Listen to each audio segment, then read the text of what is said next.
Welcome to the Emily Dickinson Museum in Amherst, Massachusetts. Today, we're touring two homes that helped inspire a literary icon. First, the Homestead, the house where Emily Dickinson was born, died, and where she did most of her writing. Then, we'll head next door to tour another remarkable Dickinson family home, The Evergreens, a preserved 1856 Victorian house, filled with original Dickinson family furnishings, artwork, personal possessions, and original 19th century finishes, making this one a true time capsule. Together, these two historic homes preserve an intimate piece of Emily Dickinson's world, including a controversial chapter in the family's story that would help shape how the world first came to know her work. Here, Emily Dickinson became a defining voice of 19th century poetry, at a time when it was difficult for women to even have a voice. Both homes help tell a more complete story of the author, her family, and the world that shaped her unique writing style. Hi, I'm Allie, and welcome back to Fab Little Dish, where we celebrate vintage interiors, historic preservation, and the stories that keep these places alive. If you love historic house tours, hit that thumbs up. It really helps support the channel, and make sure to also subscribe so you don't miss out on the amazing homes that I have coming your way. Now let's head to Amherst together, uncover the mystery of one of America's greatest poets, and step inside the private world that helped shape one of literature's most fascinating and mysterious voices. Emily Dickinson was born here at the Homestead on December 10, 1830. The middle child of Edward and Emily Norcross Dickinson, she had an older brother, Austin, and a younger sister, Lavinia, or Vinnie, as the family called her. The Dickinsons were one of Amherst's most prominent families. Emily's grandfather helped establish Amherst Academy and Amherst College, while her father, Edward, became a successful lawyer, politician, and congressman. So Emily grew up with a strong sense of education, civic leadership, and intellectual curiosity all around her. And from an early age, there were signs that Emily saw the world a little differently. She attended Amherst Academy for about 7 years, where teachers remembered her writing as strikingly unique. At 16, she continued her education at Mount Holyoke Female Seminary, one of the most academically demanding schools available to young women at the time. And academically, Emily excelled. But spiritually, she never quite fit in. Religion played a major role at Mount Holyoke, and students were actually divided according to spiritual standing. Emily was placed in the group considered without hope, students who had not yet publicly professed their faith. And unlike many of her classmates, she never did. That feeling of standing slightly outside the world around her would follow Emily throughout her life. Faith, doubt, death, nature, immortality, and what might exist beyond this life would eventually become some of the most powerful themes in her poetry. After only 1 year at Mount Holyoke, Emily returned to Amherst, and over time, home became increasingly central to her world. She was an avid reader, despite once joking that her father bought her plenty of books, but begged her not to read them because he feared they would joggle the mind. Clearly that didn't stop her, but Emily's life here wasn't spent entirely behind a desk. She gardened, played piano, took long walks through Amherst with her dog, and she was actually an accomplished baker. Apparently her father only preferred bread when she baked it. Fragments of her writing survived on scraps of paper, envelopes, household papers, and even chocolate bar wrappers. It's as if any thought could arrive at any moment, and Emily simply had to capture it and wrote it down anywhere. As she grew older, she became more of a homebody. Emily gradually withdrew from public life and became so elusive that some people in Amherst reportedly knew her as the Myth. But the familiar image of Emily Dickinson as a woman who completely shut herself away from the world isn't quite accurate. Her physical world may have grown smaller, but she mentioned incredibly rich relationships that she had in her life through her letters. She exchanged books and ideas, sent flowers and baked goods to friends and neighbors, and remained deeply connected to the people she loved. And as her physical world became smaller, her creative world seemed to become almost limitless.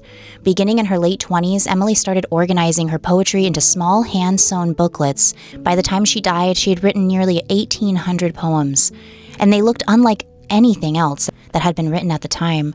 Her poetry was compressed and incredibly precise, filled with unusual capitalization, unexpected line breaks, slant rhymes, and lots of these now famous dashes. She often borrowed the familiar rhythm of hymns she had grown up hearing her whole life, then used it to explore much more complicated ideas about love, nature, faith, death, doubt, and immortality. Even the appearance of the words on the page mattered, and yet, while Emily was quietly creating this enormous body of work here at the Homestead, almost nobody knew that it existed. Only 10 of her poems have known to actually have been printed during her lifetime. They were published anonymously, and there's no clear evidence that Emily even authorized their publication. When editors did print her work, they often changed her punctuation and formatting to make the poems look more conventional, which is fascinating because for generations, people would continue trying to decide what Emily Dickinson's poetry was supposed to look like. People always also wondered what Emily herself was supposed to even look like. This famous photograph of Emily Dickinson was taken when she was only about 16 years old and remains the only authenticated photograph of Emily Dickinson. After her death, even that image was softened and altered for publication, changing details of her appearance to make her look more appealing to contemporary audiences. Long before AI and Photoshop, people were already trying to reshape Emily Dickinson and give her a new image. They gave her more curls, even fuller lips, different dress attire, but this wasn't Emily Dickinson, and we're all still trying to figure her out today. One of the most important relationships of Emily's life was with Susan Gilbert, who eventually married Emily's brother Austin and moved right next door into the Evergreens that their father built for them later after they got married. Susan became far more than just a sister-in-law. She was one of Emily's closest intellectual companions and one of the few people she trusted enough to regularly share her poetry with. Emily sent Susan hundreds of poems and letters over the course of their relationship, many written in deeply passionate and intimate language, making people speculate about Emily's sexuality to this day. And Emily apparently had a much more playful side around the family as well. She adored Austin and Susan's children, played games and exchanged jokes with them, and even jokingly referred to herself as Uncle Emily, a glimpse of the funny, affectionate woman hidden behind the solemn image history has often given us. Emily died right here at the homestead on May 15, 1886, at just 55 years old, of kidney failure. Before her death, she asked Vinnie to destroy all of the letters and writings that she had. Vinnie did, but just before she destroyed everything, she discovered something. Hundreds and hundreds of poems that Emily had left behind. Emily hadn't given any instructions for what should happen to them, but Vinnie immediately understood that her sister's work needed to be preserved. It was something special. And that discovery would set off an extraordinary chain of events involving Susan, Austin, and another woman named Mabel Loomis Todd, a deeply complicated family scandal, and a battle over Emily Dickinson's literary legacy that would continue for decades. We'll get much deeper into that story when we head over next door to the Evergreens, but for generations, people weren't only trying to understand the mystery of Emily Dickinson, they were trying to determine what poems should even look like, what her image should look like, and ultimately, who this incredibly private woman actually was. And maybe that's part of what makes being inside her home so powerful.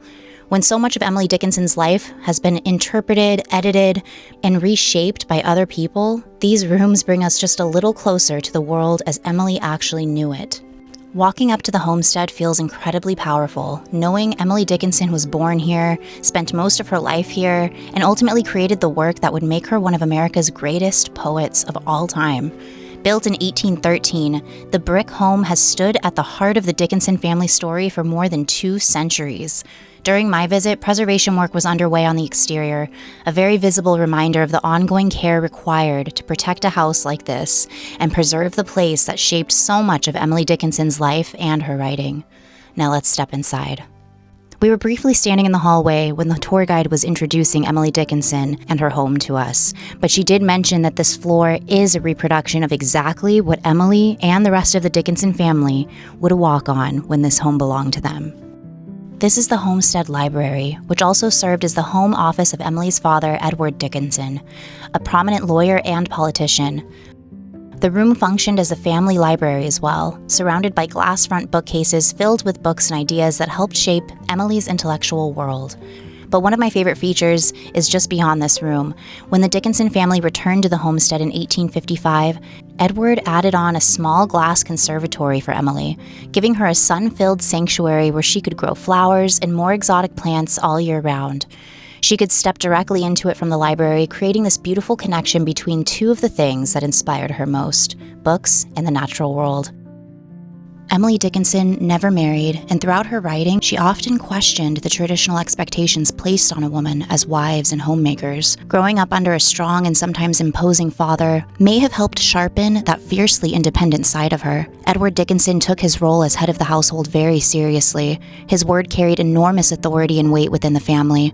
while Emily increasingly found her own ways to resist convention and live life on her own terms.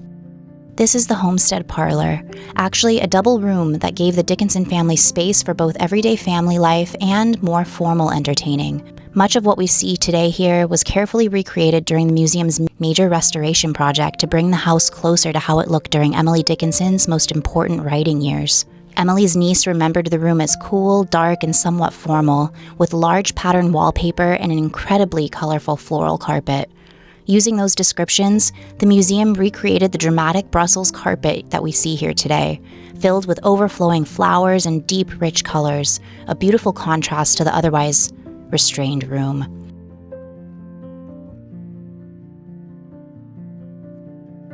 The room also retains an original Italianate marble fireplace mantel, along with a square piano dating to 1852, details that help bring the Dickinson family's social life right back into focus. And hanging in the parlor is a reproduction of a rare childhood portrait of the three Dickinson siblings, painted around 1840. Emily is on the left, only about 9 years old, giving us one of the few surviving glimpses of the poet long before she became the mysterious figure we know today.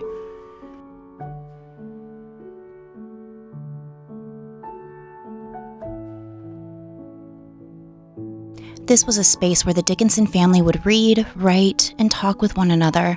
It was the main space in the house where the family could catch up and enjoy one another's company throughout the day.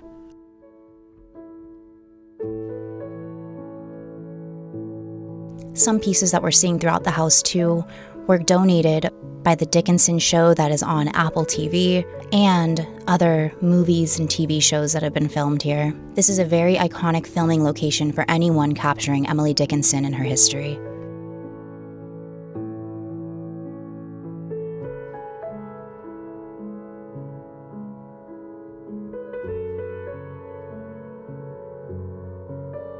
This may be the most important room inside the homestead. For roughly 3 decades, Emily Dickinson's bedroom became her most private refuge and the creative center of a remarkable body of work that would eventually include nearly 1,800 poems and hundreds of different letters. And what surprises me the most is just how intimate this room actually feels when you're inside of it. Tucked between the south and west-facing windows is a replica of Emily's remarkably small writing table, positioned right where she would work, surrounded by natural light and views of the family grounds. The original table survives today at Harvard, while the room itself has been carefully restored to reflect how Emily would have been seeing it during her later years here. The climbing pink rose wallpaper was recreated from an original fragment discovered during the room's restoration, and her original mahogany sleigh bed still stands right here today. The same room where Emily would eventually die in 1886. The same bed that she was probably in when she also died. Powerful, to say the least. The white dress on display here is a replica of perhaps the most iconic piece of clothing associated with Emily.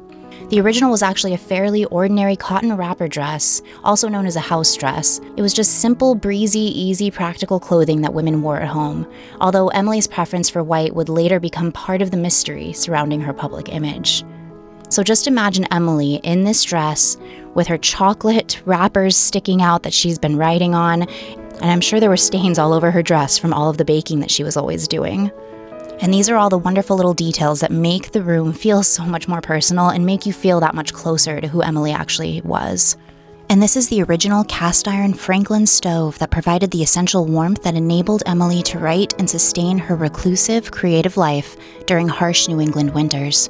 Her niece, Martha Dickinson, recalled the cozy atmosphere of the poet's room, smelling of fresh florals and warmed by the crackling stove. And standing inside this tiny sun-filled room, it's incredible to think that some of the most influential poetry in American literature history was quietly taking shape right here in this room.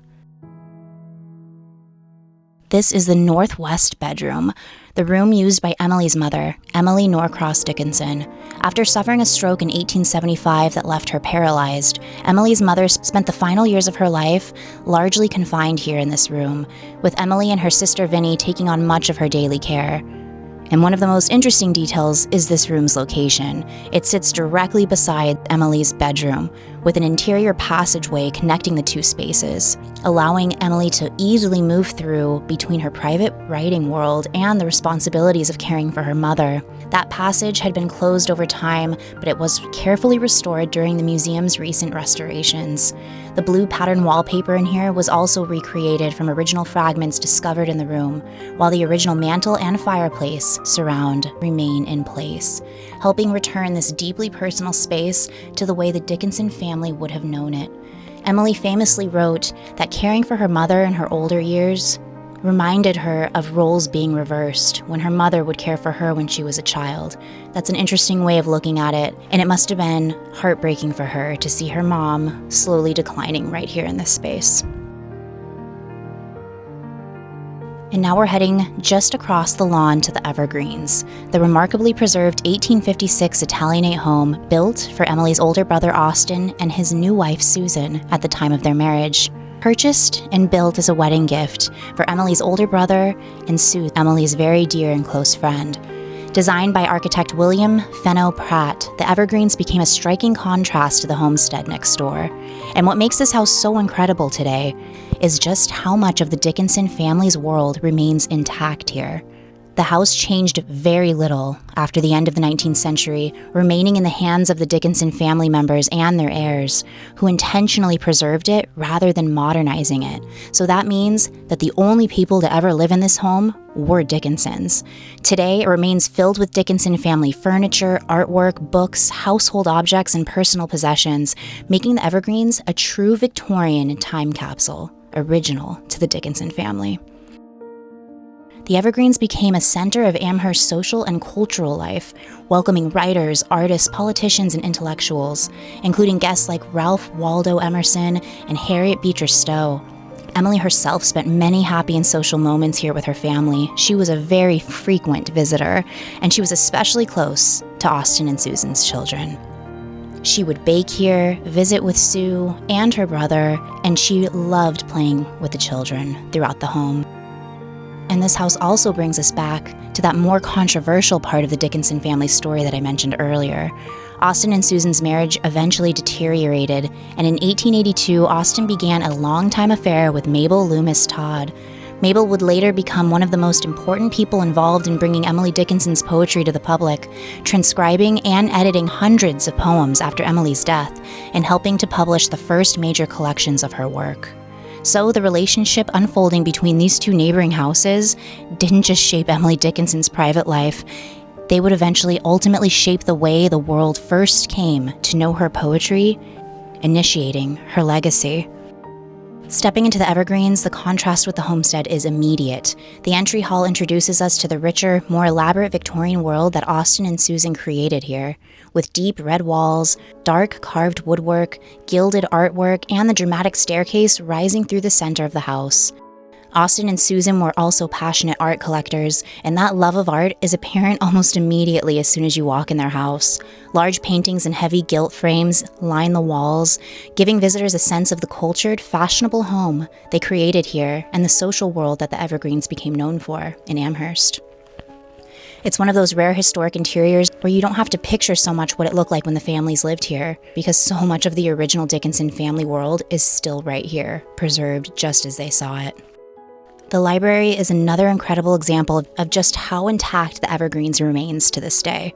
Unlike the homestead next door, this room still holds an extraordinary amount of the Dickinson family's original world, including furniture, books, more artwork, decorative objects, and furnishings that remained in the house with the family as it passed down through generations. Even details such as the lace curtains and Turkish rugs were documented in Susan Dickinson's 1895 inventory of the house, giving the museum an unusually clear picture of how this room was actually furnished during the family's life here. Emily spent many social moments here with Austin, Susan, and their circle of friends, making this house an important extension of the world just across the lawn at Homestead. The parlor here at the Evergreens is celebrated as an exceptionally rare, unaltered 19th century time capsule, completely furnished with original items belonging to the family. The house was intentionally preserved by family members. This room is filled with Dickinson family furniture, original artwork, and furnishings that they used themselves. It's this extraordinary level of preservation that makes the Evergreens feel like such an authentic 19th century time capsule. Austin and Susan were passionate art collectors, as we've been mentioning, so it's no surprise to see so much art here on the walls. And the parlor became a showpiece for their art collection specifically. Large paintings in heavy gilded frames line all the walls, while the marble fireplace is topped by a copy of Antonio Canova's famous Cupid and Psyche sculpture.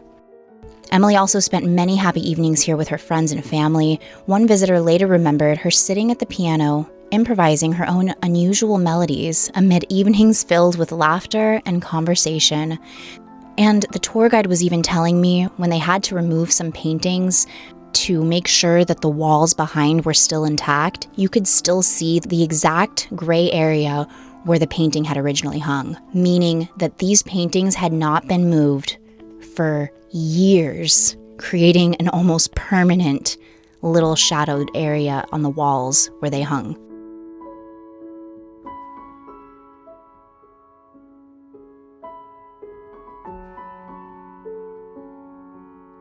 True to Victorian style, the room is packed with books, a piano, and various decorative objects collected from travels that highlighted the couple's worldly interests and financial status. 3 large French doors open out into the home's Italianate piazza on the west side, blending formal indoor seating with views of the grounds. And because this room has been untouched, it offers us a rare and direct window into the 1856 Victorian era. You truly can see the Dickinson family around, being social and enjoying one another's company, and I can definitely see how those kind of social events and moments really shaped Emily Dickinson and her writing. The dining room is another example of just how incredibly preserved this home is. The blued brocade pattern wallpaper is actually original from the 1880s, designed to imitate the look of woven fabric, so even the walls give us an authentic glimpse into the Dickinson's family's interior taste. And I also love to see the paper being ripped in the corners and peeling off the walls, because it just, again, makes you feel like you've been transported to another time, reminding you that this all is original surrounding us. The large Second Empire sideboard, furnishings, and dining pieces throughout the room continue to evoke that time capsule authentic feel.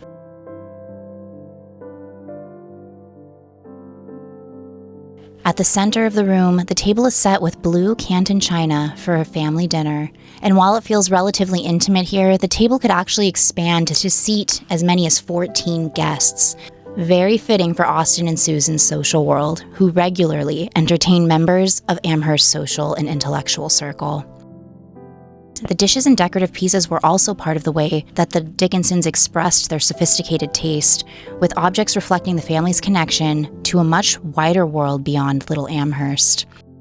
There's even this little window right here that connects into the kitchen, ensuring that dishes would be able to quickly move in and out as soon as they were plated. This room really makes you feel like time has simply been frozen, and I love little time capsule moments like these. They are why I love touring historic houses. The kitchen is another incredibly authentic space in the house because so much of its age is still visible. The worn floorboards and crumbling plaster are actually original to an older cottage that was incorporated into the Evergreens when the house was built in the 1850s. At the center is a large cast iron cook stove, surrounded by the practical tools that kept this busy household running. The kitchen also included an icebox, work tables, call bells, utility rooms for washing and storage, and even a pass-through window that we saw earlier in the dining room. It connects directly to the dining room, so each course could be presented for serving immediately. There was even running water in a washroom just off the kitchen, while a central coal furnace helped heat the house. Modern conveniences that would have been considered luxuries in Amherst at the time. This preserved kitchen also shows us the other side, the domestic labor that was all happening behind the scenes to make a home like this possible.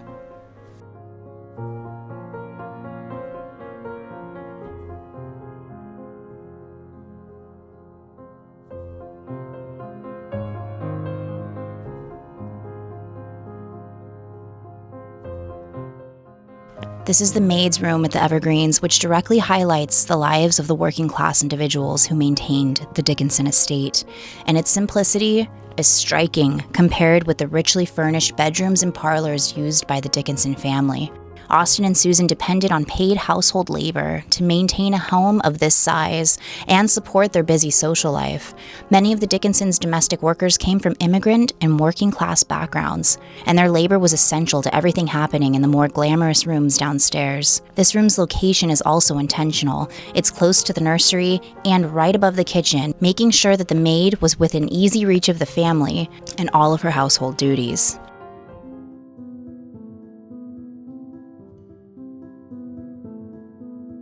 And this was the nursery, shared by Austin and Susan's 3 children, Ned, Martha, and their youngest son, Gilbert, or Gib, as the family called him. Much of what you see here actually belonged to the Dickinson children, including the rocking horse and all of the games and toys we see throughout.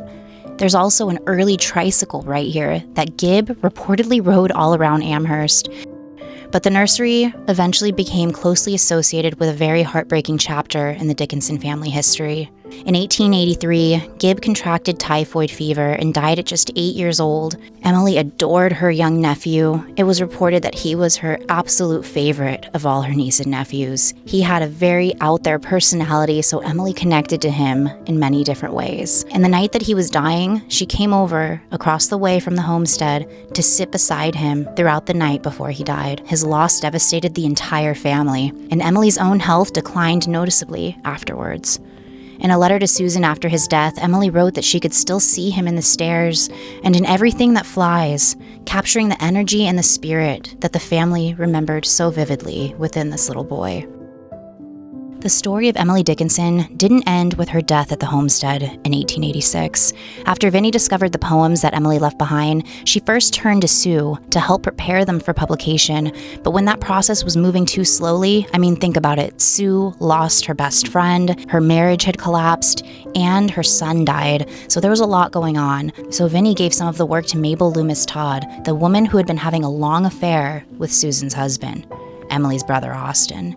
And suddenly, Emily's literary legacy became tangled in this very complicated relationship unfolding between the two houses. Mabel, along with writer Thomas Wentworth Higginson, helped bring Emily's poetry to the public beginning in 1890, but they also altered the punctuation, changed some rhymes, and added titles in an effort to make her unconventional work more acceptable to readers at the time. The bitterness between Susan's side of the family and Mabel eventually extended into the handling of Emily's manuscripts, leaving her work divided for generations. And also, when Austin died, he left a piece of the Evergreens for Mabel. And Lavinia, Emily and Austin's sister, brought Mabel to court, which was very scandalous at the time and brought all of the family rumors to a head right in public's eye. So that also made things complicated in terms of Emily's legacy. It wasn't until 1955 that a major scholarly edition finally brought her known poems together, and I think that makes preserving these two homes just even that much more meaningful.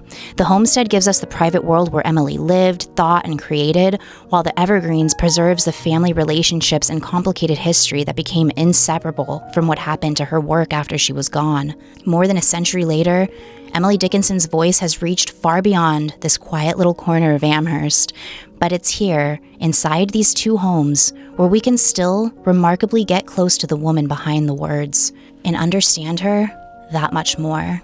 I hope you enjoyed exploring the Emily Dickinson Museum with me today, and that you now feel a little closer to understanding more about the elusive lady behind some of America's most iconic poetry.